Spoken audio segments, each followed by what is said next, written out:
Hey everyone, welcome to Lady Overlander Radio. Tonight our guest is Jerry from Tembo Tusk. Stay tuned. Grab your favorite drink, whether it's a coffee, cocktail, or tea, and get ready. It's Ladies' Night on Lady Overlander Radio.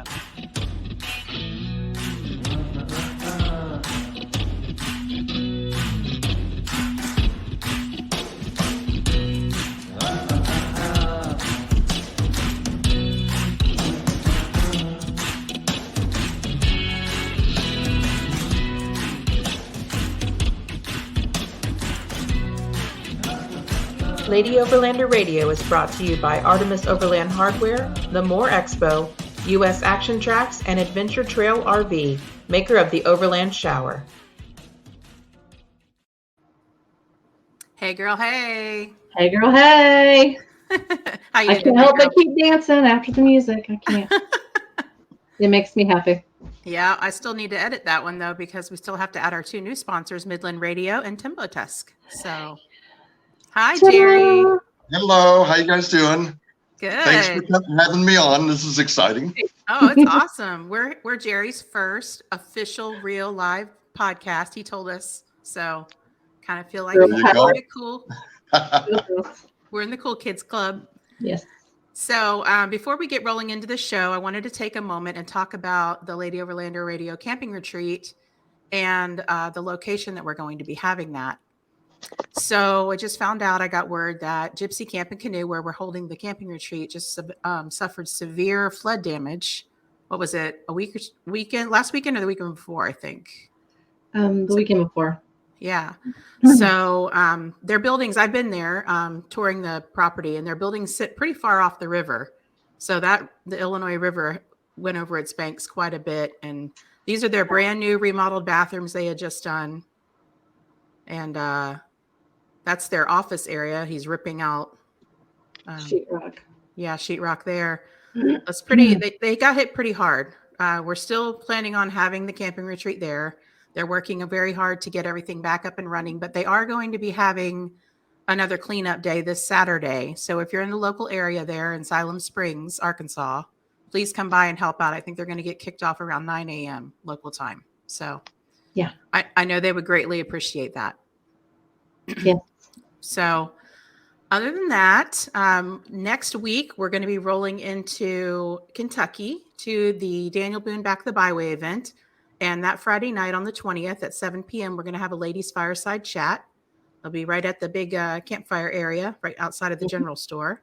So if you're going to be going to Daniel Boone Back the Byway, come on by and hang out with us. Other than that, we have Jerry on tonight, and we're going to be chatting about some new products he has and what things he's got going on and where he's going to be this year. So I know he's got a full schedule as well. So welcome to the show, Jerry. Well, thank you. And if you don't mind, just take a minute and give everybody a little background on yourself. Well, I've been doing overland stuff for a long time. It's new here in the States. The last 10 years, overland has just gone nuts. It's really gotten big. 1984, I was a little younger, just mildly. I did a real overland trip from London to South Africa, through Africa. Nice. And we used a Bedford, ex-Army Bedford truck. It took about 4 months to go through Africa. And I tell you, saw things, did things quite amazing. Beautiful. Actually, a lot of parts of Africa can't go to today. It's just too dangerous. And there were places there at the time that we couldn't go as well because it was too dangerous. But it was a fantastic trip to do at, I think I was 24 or something like that. And then came home, had to get back to real life. And I became a real estate broker and did that for about 25 years. And then a few years ago, decided 12 years ago now, I couldn't find stuff on the market. I was trying to outfit an FJ60 to be for overland, with rooftop tents and everything that I needed, and a fridge and whatnot. And it was hard to find. There was just nobody was selling the gear that I needed. I decided, I had this little fridge, and turns out they're heavy, and I wanted a slide so that I could use it. But I had a drawer system in the truck, and I thought, well, every time I got to use it, I got to pull it down and open it. And my son at the time, of course, you have a fridge, they're in it every 5 minutes. And every time he needed to get in, I'd have to pull it off the shelf, put it down on the tailgate, and I thought, God, I'm going to hurt myself. These things are heavy. And I thought, I need a drop down slide, and tried to get one in Australia. They had one, would not sell it to me, would not ship it to me. And mostly because the cost of shipping was about twice the cost of the slide, and they just assumed that I wouldn't I wouldn't do it. And they were more or less right. I was like, I can't do that. And so I started tinkering, and started building one in my garage, and eventually figured out that maybe I've got something here. And got a patent on it, and went to my first expo, Overland Expo in 2010, and kind of haven't looked back since. We started doing flat slides, we started doing camp tables, and then about 2015, we introduced our Skottle grill kit. And really, we haven't looked back since, because it was really a hobby up until that point. And, I've since retired from being in real estate, and this is really a lot more fun. Real estate was good for, it's a good business to be in, but it wasn't any fun. And I was in property management, which is even less fun. And because nobody's happy. I mean, the residents aren't happy, the owners aren't happy. It just doesn't matter. You can't please anybody. And we were stuck in the middle. But now everyone who walks in the door, they're going camping, and they're happy. And they're buying something that they want, and they leave happy. And it's like, oh, this is much, much better. And so I'm enjoying this now. Yeah, I know the real estate market in California was on fire for a very long time, and it may still be. I'm not sure, but you know what? Yeah, California is a funny place. As much as bad as it is, as bad as the business environment is, as bad as the politics are, and as bad as everything you can hear on TV or on the internet, it's still a pretty good place. I mean, real estate, is expensive, but it's the first place to recover from a recession, and the last place to go down when there's a recession.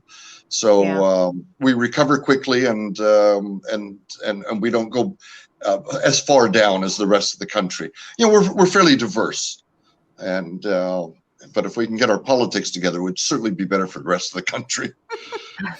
I know. I was stationed in Petaluma at the training center for the Coast Guard, and it's so pretty there. All we did there when we were stationed there was hike and hike and hike. I mean, we had very young children. We put them in a stroller and we would just hike. We'd get outdoors because we didn't have a lot of money and we didn't have a lot of other things to do. So whenever we weren't working, we were outdoors in California because the weather is so nice. The weather's, middle of winter, I'm the difference between winter dress and summer dress is the color of your t-shirt. And that's it. It's a white t-shirt during the summer and a dark t-shirt during the winter. And that's something that's hard that a lot of people don't understand. I mean, it could be January and we're outside working on our trucks. We're literally in a short sleeve all year round with an occasional, if it gets down to 50 degrees, I mean, we complain. We don't know. The world is, the sky is falling in if it gets down below 50. That's the same way in Florida, by the way. Yes, we do the same thing. Yeah, and so it's just funny the way you look at the rest of the country and they're buried for a good part of the year, and it's like all the toys get put away and until spring, and we don't really think about that very much. Yeah, that's true. So you've been in California your whole life, or have you? Were you originally from somewhere? Okay, so you're originally from I am originally from California. My parents immigrated the year I was born from Canada. So you can see I have a strange last name. It's French. And so my family came from Montreal. and we spoke French in the house. And I unfortunately don't have a lot of people to speak to anymore, so the French is getting rough. But if I could spend a month in Canada or a month in France, it would come back nicely. Yeah, I took French in college, and it's embarrassing how little I remember of the language. It's hard, really if you don't use it. I mean, like I say, I grew up speaking French, but because I have no one to talk to, you lose it. It goes away, and so it's not surprising that you don't remember it. It's just you don't use it. That's true. You got to use it or you lose it. I know it's the same with any language, even sign language. I took sign language in college as well, and I remember very few signs. Well, language also evolves. The funny thing is I was in France a few years ago, and I had no trouble understanding everybody.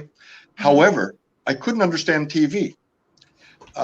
They speak on TV. They seem to speak a little bit more, I don't know, posh, and everything was. I couldn't keep up with the speed of the language when it was spoken on radio or TV. But in person, it wasn't a problem. And my accent's kind of funny. I've got a old Canadian accent when I speak French, so they kind of laugh at me, but they still understand me, so it works. Well, people laugh at my accent in Arla's too, so. Yeah, if you didn't have an accent, it'd be no fun. So. Exactly. So what you got going on lately at Tembo Tusk? You got any new products you're launching? Well, we do. You know what's funny? It's they come in bunches, and you guys have one of those new products that we debuted at the Moore Expo, which was our Basin Table. And thank you. We've had a camp table for a long time, and I don't know what took us so long, but this year we decided, you know what, we're going to put a basin in it, and because it's just that much more useful, and so we showed it off at Moore, and got good reception, and we're happy with it. People are buying it, and it still works with our existing table. They just hook together, or you can use it by itself. And we also introduced like a lot went on this year. I don't know what we probably had a lot to think about during COVID. I think that's what happened. Yeah, and, a lot of design time. Yes. And we got a new do-it-yourself slides because we make flat slides. That's something that people don't know. We have the sexy Skottle, and everyone thinks that's all we make. And they discover that we make first slides. They go, "Oh, I didn't know you did that." It's like, yeah, that's how the company started.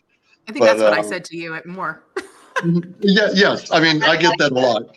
And it's like, that's because, God forbid we'd actually market anything else we do. But the Skottle kind of takes center stage, and, people cook and they show their food, and it's kind of exciting. And whereas the slide is kind of boring. It's functional. It's not sexy. Yeah, not sexy at all. But, we make slides for all the fridges, from the 35 all the way to 110 liters. So, we make the side pulls. I think we're the only one that makes side pulls. Like the vans like side pulls. They use those a lot. Mm-hmm. But we made do-it-yourself slides this year, which we kind of aimed at the motorhome market.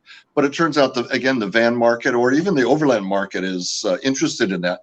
Because oftentimes the slides that we have might not be exactly the size that they need. Maybe they want to put a toolbox, or they want to put something else, and so our ready-made slides don't fit. So they can buy the do-it-yourselves. They're nicely in. They got a base unit, so you can bolt them down. Then you just build your own platform, make it as big or as small as you want, or size it for your vehicle, and you go from there. And then we and of course you saw the fire pit. And I love that pit. Yeah, that's so a quick picture of that. Yeah, nice. I stole that picture. The thing is, with the fire pit in California, and I think this is spreading around the country a little bit, we can't have regular fires. They're literally prohibited.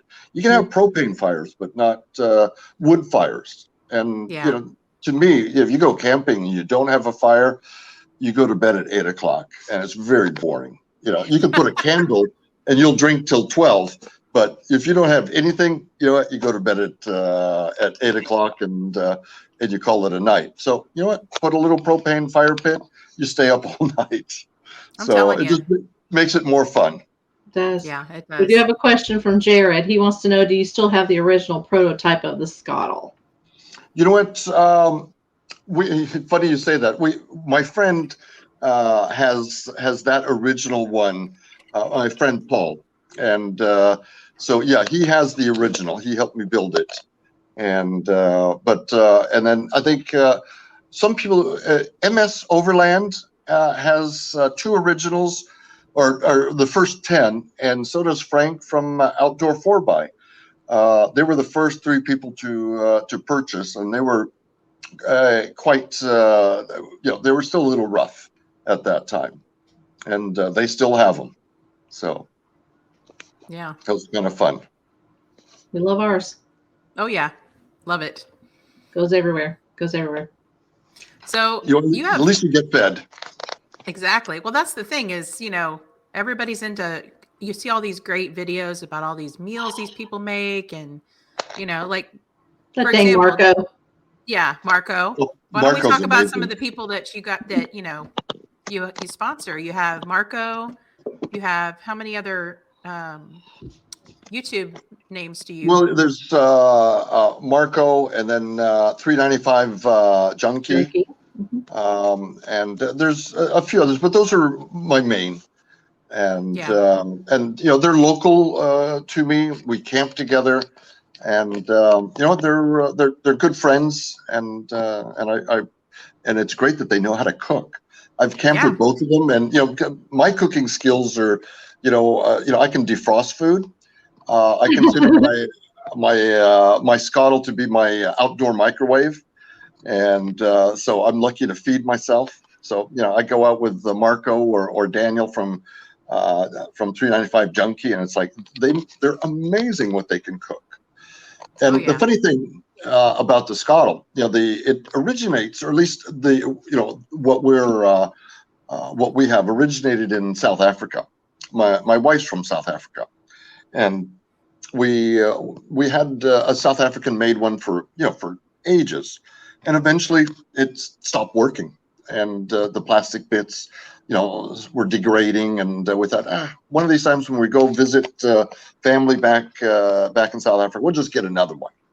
And we go back there, and they're a little more Americanized than one would think, because we couldn't buy a camping one. You could only buy a backyard one, because it had to do 5 different things, not just one. And it was like 75 pounds and the size of a backyard barbecue. And it's like, no, that's not what I want. I want a camping one. Mm-hmm. And so we came home disappointed, and that's essentially, we decided to make our own, and that's what we did. We made our own, and now. We were surprised. We went to a camp event, and people just started taking pictures of it, and we started making them. We made 10 at a time, and they would go. And then we'd make 20, and they would be gone before we finished. And then we were making 50 at a time, and then we were making 500 at a time, and we couldn't keep up. And so it was, really started in the garage, and I think we're in our 4th shop now. Wow. Just kept outgrowing the shops, and even this one is starting to feel the pain of overloading. So, but we'll be in this one for a while. So, would you say the Skottle is your hottest item, hands down? It is. Yeah. And but it's good to be a little bit diverse, like we're with the slides and the camp tables and so on. And we have, actually, I didn't mention, we have one more product that we just came out with. It's kind of aimed at the van people. It's a bike slide. Oh yeah, I saw that on your website. Yeah, I mean, we're still not done putting up the pictures. We've got a double bike and a single bike, and it's designed to go inside the van, because the bike people seem to, they've got these beautiful bikes, beautiful expensive bikes, and they hang them outside, and they in the weather. So we thought, I'm sure that they'd like to maybe park them inside the van, keep them out of the weather and prying eyes. And so we've got that, and we're starting to get a little bit of traction on them. People are starting to see them, and we're, like I say, going to a few van events and seeing what the that industry is looking for. So what does it slide into the back, or it slides inside the van? Wow. So that you can pull the bike all the way out, take your bike off, put it back on, then slide it in. So you don't have to kind of crawl into the vehicle to bolt your bike inside. It just gives it easier because you can deal with it outside, and then push it back in, close the door, and you're done. Very cool. I feel like that's for people that are like solo travelers. Well, you know what? It'll be either solo or couples. Yeah. The vans aren't that big, and typically you're not going to have a family of 5 in them. They're normally one or two people, and then they go from there. So we may make a triple or a quad slide, but for right now we'll see how these go, and very cool. See what turns out. Very nice. So where did the name Tembo Tusk come from? Well, way back when we got the first slide, which was the drop down.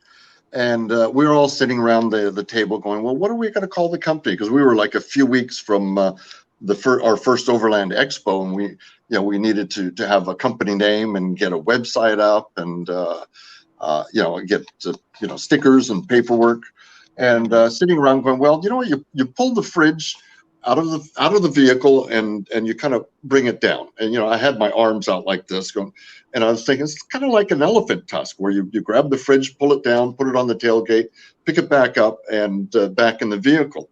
And so we thought, oh well, you know what, elephant tusk, that's a good name. But everyone kind of looked at me and went, that's really a mouthful, that's not going to work. And then my wife goes, well, wait a minute, I'm from Africa, and elephant in Swahili is Tembo. And so what about Tembo Tusk instead of elephant tusk? And we all looked at each other and went, oh, that sounds good. And then we had a friend who was helping us with the design. You can see it in the background, who designed our logo. And really, the rest is history. It just worked. And so we've got a really cool logo and a great sounding name. And, it seems memorable. People remember it. And we go, we do that. Yeah, they remember Tembo Tusk and they remember Skottle. Yes, they do. No, I do like a lot of your products, and I love back to the Basin Table that we were talking about, that the newest, one of the newer things that you've released recently. I like that. So we carry collapsible little basin like that to do dishes. So I love that that's, high, at the right height to be able to use. I love that your tables connect together. I think that's one of the coolest features of them. And, I love that you can collapse that down and put make it a regular table as well. That's really multifunctional. Yeah. I mean, you can use the cutout for the sink. We organized it so that you can now put it back into the hole, and it becomes a whole table at that point if you're not using the sink. Right. Otherwise, you just pull off the cutout, put in the sink. And what's nice is because the sink is collapsible, everything will fit in the bag. The legs fit in the bag, the table, the sink, everything. So it doesn't take up a lot of room in the vehicle, because all of us seem to have an issue with room. And, the bulkier things are, the more trouble it is. Yeah, that's for sure. I know that's one of the things we struggle with is there's a lot of really cool products out there, but, there's you can only have so much. Yeah. You probably find, you want to buy everything, but, there's only so much room. And after a while, you discover what works and what doesn't. And you kind of pare down until, like you say, you go on a number of camping trips. If you don't use that one item, maybe you don't need it. And pull it out, make room for something else. And after a while, you've got a nicely outfitted vehicle, and you're good to go. Yeah, my youngest daughter and I are getting ready to hit the road again and eventually join my husband and my son out west. And I'm going through that this week. I'm kind of going through my vehicle saying, okay, do I really need this? Did I use this last time? Right. It's really that important. It's one of those things where you're like, wow, maybe I will need this. Maybe I won't. But most of the time, if I haven't used it in the last 6 months, being out on the road almost completely full time, it's gone. It's just not Yeah. there's no room for it. There's no room. So- And if you're not using it, you're not using it. And I find drawer systems work well in a vehicle. Yeah. Because you've only got so much space. You put it in the drawer and it stays organized. I'm relatively disorganized. So what if I have a drawer system, everything stays where it belongs. And if I take it out, I put it back, and my truck doesn't get cluttered. Yeah. I know when I first started, I used to use the bins, and I found that the bins kind of exploded because everything you actually need's at the bottom. Right. And, of course. and by the first night or the second night, I mean, there's stuff everywhere. Mhm. And but once I went to drawers, things had a home, and if it didn't fit in the drawer, it didn't come with, and it's kept me fairly organized. So I'm pretty happy with that. Yeah, and one of the reasons I plan on getting drawers for the 4Runner, but one of the reasons why I haven't yet is just what you were talking about earlier, which is I have a huge fridge. I have an ARB fridge, and I don't have slides for it yet. I don't have like the drop down slides, so it would be, because I have a lift on the Right. vehicle, and then I put drawers. Then my fridge yeah. is Well, really high. Well, you know what? When I first started the company, that was one of the issues. Is that there were very limited companies that made drawers. Mhm. And they were always one level, and they were 8 to 12 inches high, and by the time you open up your fridge, you can't see inside anymore. If you've got slides, and that's the reason that we did the drop down.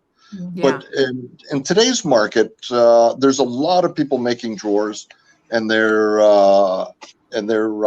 more. What I recommend is they stack them. Put a fridge, put it down low in your vehicle, and Yeah. then get 2 drawers and stack next to them. That way, you still have the same amount of drawers without taking up the room. Because you put your fridge too high, it might not clear the lip of your opening, and 2, you can't see inside without a step ladder. I have a step stool for my Jeep because I can't see in it. Let's see. I open the lid, I can't see in it, so Right. I have a step stool. Yeah. Sometimes you can't get away from it, even if it's low. Mhm. And I think the fridges as well. I think people tend to buy too big a fridge, and they come from coolers. Coolers, ice takes up 75% of the space, and so you need a big cooler. And then when you swap to a fridge, you look at that tiny little box that they call a fridge, and you're going, I'm never going to fit anything in here. This is way too small. So they buy a ginormous fridge. But in reality, because you don't have 75% of the room taken up by ice, that little tiny hole in the fridge is actually quite big. And it's surprising what you can fit in there. And of course, it depends on, how many people are living out of the fridge. If you got a family, you need a bigger fridge. But I think if you're 1 or 2, look at the 45-liter fridges. Those are plenty big. And That's true. although I'm happy if you get the big one because I have slides for them. I knew that was coming. Yeah, our fridge in my vehicle is fairly big. I think it's a 70, 60, something like that. I Yeah, don't but even you've got a lot of people. But we've got 5 people. So, Yeah, you've but got we 5 still, people. we have a fridge in my husband's Jeep as well, and he's got what you were talking about, the 2 drawers on the side of the fridge, and that Right. works really well for him.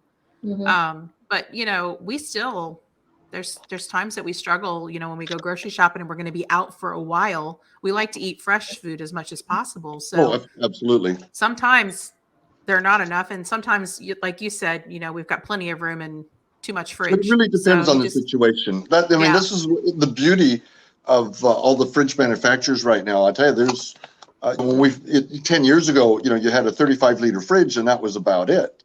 But today, there's almost a dozen different sizes and different configurations. So you got something that'll work for any family or any situation. So we're quite lucky now. People have really, the companies have stepped up and given us a lot of stuff to look at. Yeah, for sure. We're going to take a quick break, and we're going to watch a little video that I put together a couple weeks ago, and then hear from our sponsors, and we'll be right back. I'm Tony with Bats Off-Road, and you're Joy the Woodpecker. I am. This is Team Wild Maven. Hey, this is Ross Boss Design. Hi, this is Jerry from Tembo Tusk. Hi, we're Cottle Overlanding. What's up, guys? This is Oscar Mike Overland. Hey, I'm Matt. And I'm Kara with Ozark Overland Adventures. Hey, this is Aaron with Artemis Overland Hardware. Hey, this is Chris with More Expo. You're watching. And you're watching And you're watching Lady Overland Radio. Lady Overlander Radio. Watching Lady Overland Radio. Here we go. Hey, girl. Hey. Hey girl, hey. Hey girl, hey. Hey, girl. Hey. Hey girl, hey. Hey, girl. Hey.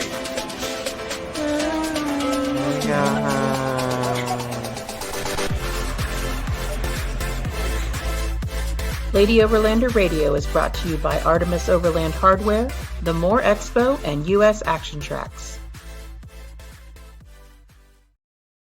Oh, that cracks me up every time. Cracks me up. That was funny. That was fun. Yeah, It's that just was as funny fun. as the outtake one. Oh, I've seen I'll some take of the one. outtakes. They were really funny. Yeah. We need to We're throw that at also- sometime. I wanted to make a quick announcement. Arla and I are taking over Artemis Overland Hardware. Watch out. on the first Saturday in June. We're going to be running the show there. We'll be the official sponsors of the Rigs and Coffee event there. So come by and see us in Springfield, Missouri at Artemis Overland Hardware. I'm excited about that. It's going to be fun. We're selling everything. We're selling it all. Everything must go, Aaron. We're going to Aaron? sell it all. Deals are happening. He's gonna kill us. Yeah, they're all going on a big trip They're out going to have west, too so- much fun. Oh yeah. They're going to be having all the fun and we're going to be doing all the work. Yeah, whatever. But then we're going to get a big iron. Big I'm excited Iron. about that. It'll be my first time at Big Iron. Such a fun event. Have Such you a been fun to event. that, Jerry? I have not. That does look like a lot of fun. I mean, that big shovel is unbelievably big. Yeah. No, it'd be fun. I'd like to do some of the events in the Midwest. Like I say, I'm eyeing Rendezvous in the Ozarks, and but the timing for the big shovel is hard for me. Yeah. So I mean, it's funny. This year there's so many events. For the last 2 years there's virtually none. So we're making up for it by going to 3 times as many as we normally would. And so we're sprinting, certainly all over the western states, and then slowly, hopefully, we'll make it over to the Midwest and later this year and the East Coast. But Yeah, we're going to a lot of events. They even had an overlanding expo thing in Florida this year. They have. I mean, it's crazy how much there's some in Idaho that we've been invited to, and there's just a lot going on. Yeah, we're debating the Idaho one right now, and if we can find the time to get up there. But you're right. It's the funny thing about overlanding is it's just such a cool thing to do. I mean, the vehicle looks great, and you get to go out into the wilderness. You get to camp, get away from from urban life, and so I can see why it's becoming popular. It's granted, when a lot of us were kids, mom and dad would take us camping, and that hasn't really changed. It's just gotten a little bit easier. It's we've got better tools now. Mm-hmm. Well, So. and I think that people are maybe they're not surprised. Maybe I was just surprised, but I think a lot of people think you can only really overland if you go out west or you go international. And to me, there are so many places throughout the United States, and my husband and I said, we're going to do the United States first. Once we're done with that, then we'll start going international. But there are so many historical and amazing places to see and beautiful landscapes right here in the United States that in places you would never think. Like my daughter and I are going through Georgia, and we're going to be doing the Georgia Adventure Trail and hitting all kinds of historical landmarks, covered bridges, Right. really, really cool things. I'm Oh yeah, planning no, on- you're absolutely right. I mean, in the West, we're kind of lucky with the space that we have and the wide open land. But no, you go to the thing is the East Coast has all the history, and there's so much to see in all up and down the seaboard and Appalachian Mountains, Tennessee, Missouri, the Ozarks. Down into Texas, Louisiana, Florida. I mean, there's so much to see. and but it's a little bit different from the West Coast, and but not, you know, it's not any less, that's for sure. Because the funny thing is, it's, you know, it's always greener on the other side. And you know, we're here on the West Coast. We get a little spoiled and probably a little jaded. And we got, you know, we want to go to the East and see all these cool things you guys are doing. Then of course we talk to the East Coasters and going, oh, to see that open land, and they want to go there. So I think you find that it doesn't matter where you come from, you know, you want to go to the other side. Oh yeah. And I think that's all part of traveling, is going somewhere that you're not normally from, and, you know, somewhere you haven't been. And you're right, though. Every time we go out west, you were just reminded how vast and how big it is, and just all of the public lands out there that you can just, most of the, you know, like a lot of the Bureau of Land Management lands, you can camp wherever. Yeah, you camp anywhere. Yeah, exactly. And, it's on, they call BLM land, and it is nice for that. You can get away. Whereas I know that, you know, when I drive towards the East Coast, you know, by the time you leave New Mexico, you're done. You got to find organized camping at that point. But it doesn't mean you can't find nice places to camp. It's just, you know, there's plenty of national forests and national parks. You know, you don't have to go to KOA. Not that I haven't overland to a KOA before, but yeah, they do have the nicest bathrooms. They do. They do have really nice bathrooms. They really do. Yeah. Oh, we've But done. there's still so many places. I mean, there's so many national parks throughout the country that really you don't really have to go, you know, and say that there's no place to go. There's so many places to go. I just feel like if people are saying there's nowhere to go on the East Coast, they're not looking in the right places. Oh no, they're not looking. Absolutely I mean, not. I've been West and East. The only place I haven't really been yet, you know, I mean, I was stationed up in Maine, and I've camped in Maine and hiked in Maine. I haven't gone up there with my vehicle and overlanded in Maine yet. And I haven't done, you know, Michigan, Wisconsin, any of those places, but I plan to. But, you know, even those places, the Upper Peninsula of Michigan is 99% national forest. Yes. I mean, So and it's plenty of places to beautiful. camp. Yeah. So, you know, don't just get your mind set on just Colorado or just, you know, Arizona or just New Mexico, because yeah, I mean, you go to absolutely Wisconsin Dells are beautiful.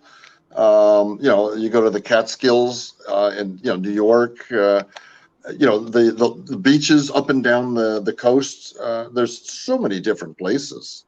So, and we did the Appalachian Trail one year, not the trail, but the Blue Ridge Highway. Yeah. And you know, so many beautiful places to camp all along the highway. You know, they're all national park type campgrounds, but they're rural enough that you feel like you're you know, you're out in the woods. That's something else. You know, something we don't get is a lot of woods. So it's really nice to be able to camp under trees and whatnot. So it's funny because we have a small off-grid cabin in Arizona, and when we came back to the East Coast after being out there a while, I just remember going, wow, I missed all of this green. It's so green in the East, and it's, you know, it's very dry and a lot of different browns and tans and beiges and stuff on the West, but just the difference, you know, it's so cool to be able to see both. it is, you know, like funny thing, like whenever I'm on the East Coast or you know, the Eastern United States, every bridge I go over, I look, and turns out every bridge is there for a reason. There's water underneath it. See, we have lots of bridges too, but there's no water. It's just, you know, it's just stream beds. And it's like every time I go over a bridge, I have to look. It's like, yeah, there's water. And so I find it's a little bit funny. And the other thing that I find kind of fun, if you go to you know, the Western states, and you'll see our freeways, and there's big clover leaf off ramps and on ramps. So, you know, they're huge. You can see them for miles. And then you go to the, you know, you go through, you know, the wooded parts of the eastern states, and you can't see anything. You all you see is the woods. But you know, if you take an off ramp, and they're all clover leafed as well, but you can't see them. All of a sudden you take the clover leaf, and all of a sudden you see the town. It's like, oh, I didn't know that was there. I mean, I went by big cities, didn't even know they were there because of all the woods. So it's interesting. It's a real difference. Whereas on the West Coast, I mean, you can see for 30 miles, and you know, the East Coast, you can just see just as far as the edge of the road, and that's it. So big difference. And nice to see the green. Oh yeah. So have you ever been camping anywhere and something crazy happened, or have you ever had like any kind of issues where you've had to think fast on your feet? You know what? We've been pretty lucky. I had a bear take my backpack once, and in Yosemite. That was kind of exciting. Did he ask nicely? He did, but he did rip every single pocket out of the backpack, and discovered that I had cocoa in there, an unopened tin of cocoa, and he ripped it up like it was paper, and that was probably the most interesting. Otherwise, we've been pretty lucky on not running into problems, or whether it's four-legged or two-legged. We've been very, very lucky. Yeah, I'm often more afraid of the people than the animals for sure, because animals will usually keep their distance, and they will. They're more scared of you, and they will keep their distance. But you got to be smart about it. You're in bear country. You know what? You got to be bear smart, and same. For us, we have coyotes and things like that. You got to not leave food out. They're not going to come and rummage in your camp if you don't leave food out. That's just common sense. That's right. For sure. We've got Kara and Connie and a couple other people joining us. Bats Off Road, Jared, Bats Off Road. Awesome. Welcome, guys. We've just been chatting about, catch you guys up real quick. We've just been chatting about a couple of cool items that Tembo Tusk just came out with, their Basin Table and their Fire Pit. And then we've, of course, been talking about the Skottle. So now, Jerry, I'd like to talk about this beast. Sure. Oh, look at that. Yes. Tell us about this. Tell us about your build. You know what? I'm on the road a lot, and I needed something comfortable. I had an FJ60 for a long time, and I loved it. Had a rooftop tent, really enjoyed it, but I needed something that had a few more creature comforts, and so I got a Tacoma, and got a AT Overland habitat on it.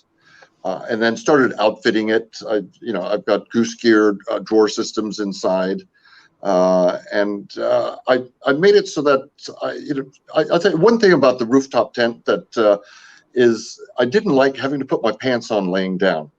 Yeah. And that's not easy. And invariably, you need to go to the bathroom in the middle of the night. You got to put your pants on, and you got to put your shoes on to get down that rickety ladder. And I didn't enjoy that as much. Although I like being way up there, but the coming down the ladder part, wasn't as much fun. Now, I can get out of bed, stand up, put my pants on. I've got a sink, I got a fridge, and I even have a heater in there. And so I got all the creature comforts I need. It's very comfortable, and it takes me about 3 minutes to open and about 5 minutes to close. So it's turned out well, and these Tacomas are amazing where they can go. It's they're really they'll go anywhere. And I'm pretty rough on it, and you can't get them stuck. I'm a bit of a Toyota fan myself. Oop. There it is. Alrighty. Yeah, I had an 80 series, and now I have a 4Runner, so I'm a big Toyota fan. We have a Jeep too, though. So. Well, you got to spread the love a little bit. Yeah, you got to spread the love. We're a house divided for sure, but both Arla and I and my husband. But someone's got to go get the Jeep when it breaks down. So that's why you have a Toyota. Yeah. Oh, you did not. We just lost half the audience. Oh, nobody's watching anymore. Thanks, Jerry. No, heart broke. Hey, no, that Jeep Arla has is pretty sweet. It's a nice rig. She's done a good job with that. Yes. No, actually most of the vehicles, I tell you, you can make them look so good, and they're all so capable.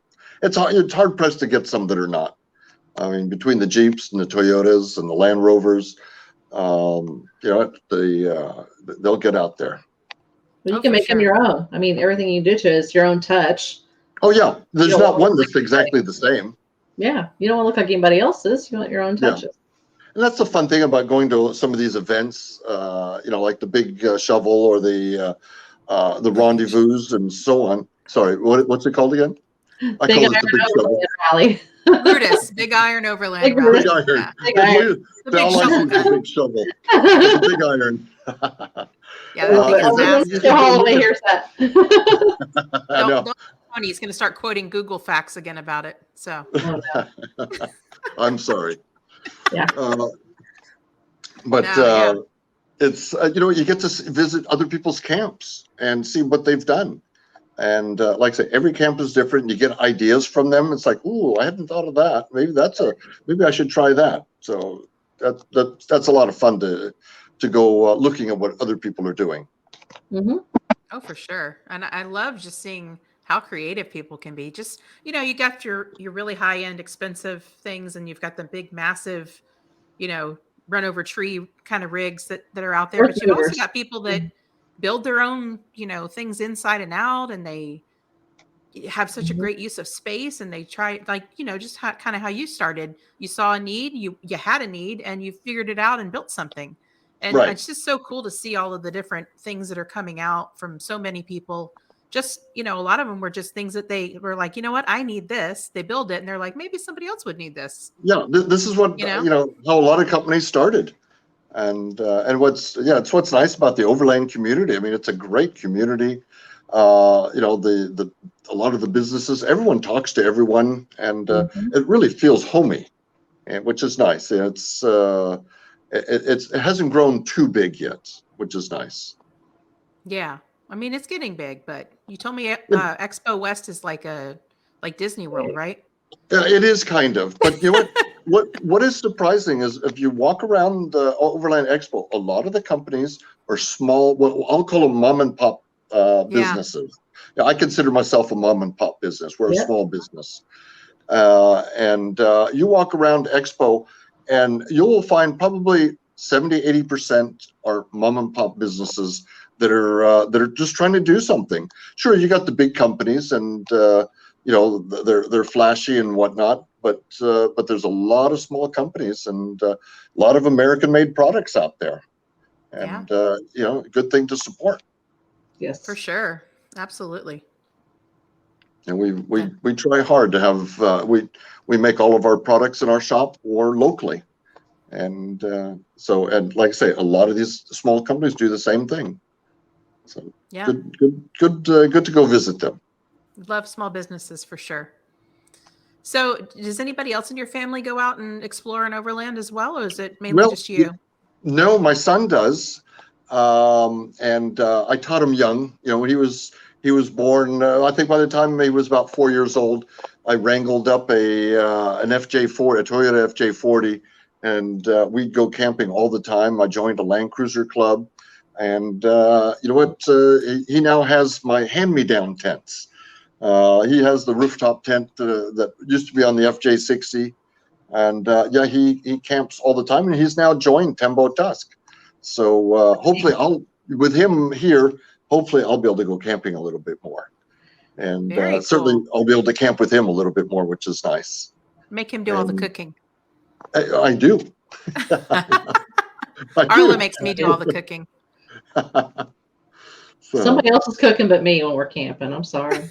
It's the rule. She's like, that's my time off. I'm not It's cooking. the rule. I'll say it. I'm not your girl. No, I will say Joe does most of the camping when we're out. I mean, he just enjoys it, so I let him have at it. Oh yeah, willing. Just sit back and enjoy. Mm-hmm. For sure. Tony cooks. You go ahead. So, what's the coolest place you've ever been? If you had to pick one. Mm-hmm. You know what? That is hard. I've done a lot of traveling, both internationally and in the States. I was lucky in that at the beginning of when I started working, I joined a camping tour bus company when I was in my 20s. I was a driver, and we had a tour guide and a cook. And actually, that's how I met my wife, was on one of those camping trips. And we would start in either Anaheim or New York, and we would do 2, 3, and 6 week trips all across the United States.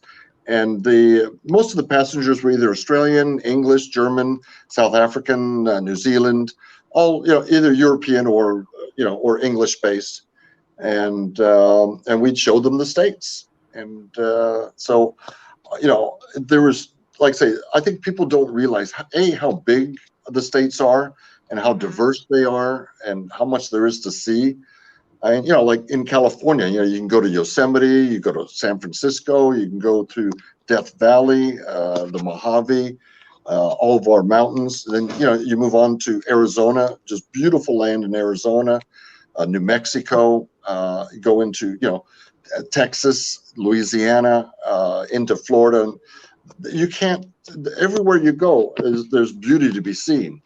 And so it's hard to pick one place out that like I said, I really enjoyed Wyoming, Montana. An interesting trip. If you ever take a round trip meaning around the United States, I find that if you start in California, go east, go all the way to the coast, then go north, and then back west across the top. Every day is prettier than the last day. Oh yeah. And if you do it in the other direction, sometimes not so much. But if you do it in the counterclockwise, it seems like every day is prettier than the last one. So it's kind of fun. And, we did the Pacific Northwest last summer, and the only problem was because of all of the fires, all of the wildfires, we missed a lot of northern Washington and northeastern Washington state. Northern Idaho, that kind of stuff, because there was so many forests closed and stuff. But we got to see, we fell in love with Wyoming. We got to see a little bit of Montana. We're going to go back and hit that again. Oregon was amazing, just so vast between the coast and the rest of the state, so different. And it's just crazy how many, like, we were stationed in California, so we've seen quite a bit of California. We want to explore some more of Nevada and probably some more of Southern California. Well, like I say, I mean, it's fun. The deserts, you get to see the ghost towns and really diverse, territory.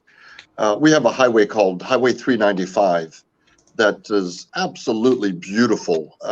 You can drive it from California all the way to Canada on Route 395, and it's beautiful all the way up. And if anybody's doing that, well worth trying that route. Yeah. And camping, wild camping all the way up. Well, there's also the TAT. Have you gone on the TAT? The Trans. You know what? I haven't. I would love to do that. Yeah. I've done portions of it. Haven't done the whole thing. Yeah, that would be fun to do. I need my son to help me retire, so I can do more of that. Take over, son. It's my time. I need to become more redundant than I am right now. No, but you said something earlier that I wish more people, and I think a lot more people are starting to do. But when you went down to South Africa, you were 20. You said you were 24. I was in my I did a lot of traveling in my 20s. Yeah, I think people, if you have an opportunity that you travel when you're young, from 20 to 24, 25, and don't start a family until you're at least 25 or 30. Because there's so much to see. Because once you're tied down, it's hard. You're done until the kids are grown. I mean, granted, you can still travel with the kids, but it's a lot harder. A lot more money's logistics. a lot tighter. And I mean, I traveled all through Europe. I backpacked through Africa, through South Africa. Took a truck with a group of people, all the way from top to bottom of Africa. You couldn't do that, if you're married or have kids, because it takes too long. But if you're single, you do it. And we had a group of people, and we had a great time all the way through. And so I highly recommend you get that, that out of your system essentially. And you've got great memories the rest of your life at that point. Even if you don't travel again, you've done it. And well worth it. I mean, I learned how to ski in Austria. It was I could have learned here, but it was more fun to go learn there. And it's cooler to say you learned it in Austria, though. I'm not gonna lie. It is. Yeah. I just think it's important for people to explore, especially like for instance, me, I came from a small town. I mean, I was born in Miami, but most of my childhood, I grew up in a very small town. And that's one of the reasons why I joined the military, was to go out and see other places, because I didn't want to just live and die in that small town, and that's okay if that's what, people want to do. But to me, there's just, it'd be hard for me to pick a place too, because every single place I go, I'm like, wow, this is so cool. Look at all this cool stuff you get to do here. And then you're there a while and you're like, okay, what's the next place? What's the next place I can go see? It is. You're absolutely right. I mean, I think a lot of Americans don't travel enough. They get stuck in a rut. And again, I think this overlanding has opened up people's horizons a little bit, and introduced travel to them that maybe they wouldn't do otherwise. And even, like I say, in the States, there's so much to see. Get out of your own state, go look at the other states. Go to the county next door even, and see what's happening out there. So, yeah, I can't tell you how many times I've been to a state and I'll meet somebody local and I'll say, oh yeah, we were just over in this part of the state and we saw this. And they say, oh, I didn't even know that was in my state. They don't even know sometimes what's right in their backyard. No. And they've never left. They've never left their area or their city. Yep. So it's really unfortunate. Travel opens your eyes to a lot of different things. Yeah. And I mean, especially with overlanding, you can drive up into Canada. You can drive down into Mexico. We've been to Costa Rica, Mexico, Panama, Ecuador, and there's just so many different places to see. And I think that especially with, the last few years with everything being shut down, now is the time to get out there and just explore while you can. I think the shutdown has actually taught people something. A lot of people say, I can work from home now.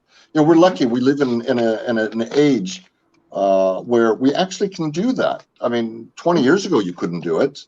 But today, I mean, look what we're doing right now. We would needed to have been in a studio to do what we're doing right now. Yep. And that's not practical. We live on different sides of the country. But I'm currently in Florida. You're in California, and Arla's in Arkansas right now. Exactly. I mean, how that's fantastic. We couldn't do that even 10 years ago. We couldn't do that, but we live in a time that are pretty interesting, and I think it opens up. You can travel and work at the same time because we can do it off our computers. Yep. And if you're lucky enough to have that kind of job, geez, take advantage of it and do it. Right. I'm lucky enough to have that kind of job, but it's taken me a long time to get there, and that's, it does. That's the one positive I would say, like you said, about the whole shutdown and everything of the country and the world really, is that a lot of companies that otherwise I don't think would have tried remote work gave it a shot, because they still had things to do. Yeah. They never would have tried it. I mean, never would have tried it because they're stuck in their ways, and it's scary to change and expensive if it goes wrong. Now they had no choice. They had to do it, and they found, and I think a lot of companies found that this worked out pretty good. It's it'll be interesting to see how long it lasts, but I think if you're lucky enough to be able to do it away, I would definitely continue doing it away. So I feel like I'm more productive, and I've worked in an office environment. I've worked on a ship. I've worked in a large unit, and now I'm working remotely, for the Coast Guard, but as a contractor now. So, and I feel more productive. I feel like there's less time spent, chatting and going out to lunch and doing all these other things, and more time actually spent physically doing work. Which is good and bad. I mean, I miss the socialization sometimes of that, but I think overall I'm happier working remotely. Yeah. And I feel more productive. Yeah. So. I think, that's probably the one item is that, there's not as much face-to-face or socializing, in today's world, but sometimes that's not bad either. Yeah. But it does allow me to be able to travel and to do things like that. So it's, as long as there's a good signal, I'm good. There you go. That's right. Right. Well, so tell us, what's your schedule looking like over the next few months? Well, like I say, it's busy. We've got big trade shows like the expos are happening every 2 months until the end of the year. and we've discovered van shows right now. We're hitting up van life type of shows, and they're being very receptive to what we have, and so it's kind of like doubled our show load for the year, and it's also a bit of experimenting. We went to some earlier this year. We went to motorhome shows, and those were fine, but not quite where we probably need to be, and the overlanders and the van people I think are more tuned into what we're doing, and we to them, and it's also a much younger environment. I don't mean physically. It's the industry is younger, and the companies Not are younger. oversaturated as much. Well, it's not oversaturated, and they're not huge legacy companies that you can't get a foothold in because they're multinational. Yeah. You talk to a lot of the companies, and they're, like I say, they may still be a big company, but they're not that big. And a lot of smaller companies. So you can get in and talk to the owner, or you're talking, you're only one person away from the owner as opposed to 15. You got a big national company, you'd never talk to the president of the company. But in most of the overland companies, most of the van companies, absolutely, you're probably talking to the owner of the company when you're at these shows. And if you're not, might be his son, in my case. Yeah, that's where we met you, was at More Expo. Yes. So, yeah. Yeah, very cool. Had dinner and a few cocktails and enjoyed that expo. It was nice to unwind at the end of the day, though. Those were long days.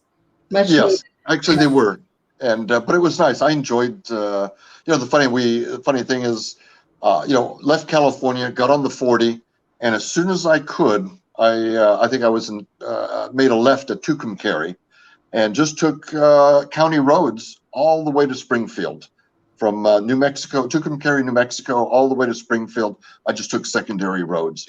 And surprisingly, it didn't take much longer, and it was so much prettier and so much more interesting than taking the 40 all the way to, I forget, is it the 44 that goes up? Yeah. I forget. Yeah. And, which is the way I went home, and it was so much more boring than the way I picked to go back up, or to go to Springfield. So, and I did that in Texas as well the last time I went through. I did everything I could not to go to Dallas. So I went around Dallas by going on the secondary roads, and it was just beautiful. And, you don't realize what is in Texas unless you take the secondary roads.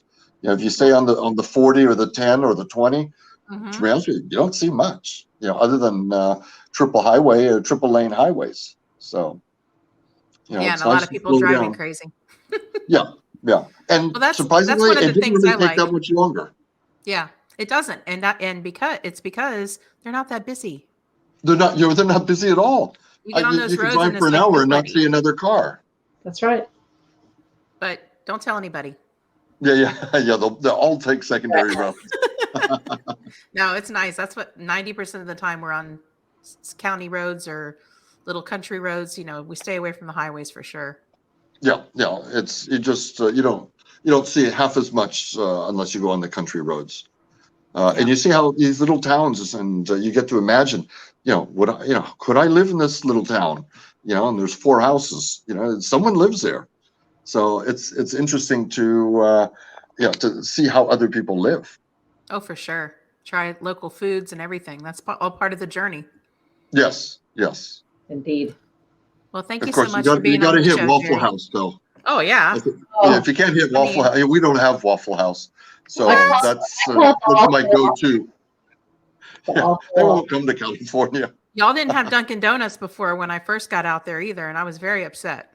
Yeah, sometimes there's just things that you just got to have. Exactly. And that's one of them.